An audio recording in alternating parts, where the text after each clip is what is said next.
বৈচিত্র্যময় আমাদের গ্রামীণ পরিবেশ, যেখানে রং বেরঙের মানুষের সমাহার।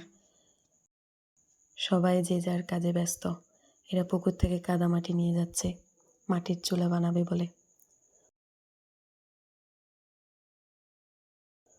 মূলত মাটির চুলা বানানোর সিজন এখন।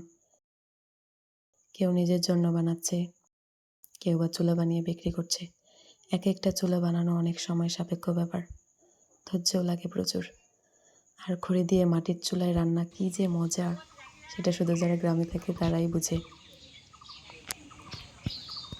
গ্রামে ছোট বাচ্চারা মাটির তৈরি খেলনা নিয়ে কীভাবে খেলাধুলা করে সেটা তো দেখতেই পাচ্ছেন।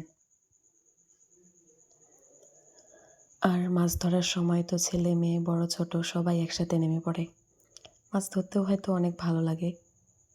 অবশ্য এই কাজটা আমার দ্বারা হয় না। আমার খুব পছন্দের একটা মাছ ট্যাংরা। এই দাদু সারা বিকেল কাটায় বই পড়ে। বই পড়তেও নাকি তার ভীষণ ভালো লাগে। বই হচ্ছে আমাদের উত্তম বন্ধু। এই ভাইয়াটা তার দুটি ছেলের জন্য এদিকে কেনাকাটা করে ফেলেছে। কাপড় পরিয়ে ট্রায়াল দিচ্ছে হচ্ছে কিনা। অনেক খুশি ওরা। ভিডিওটা দেখার জন্য আপনাদের সবাইকে অসংখ্য ধন্যবাদ।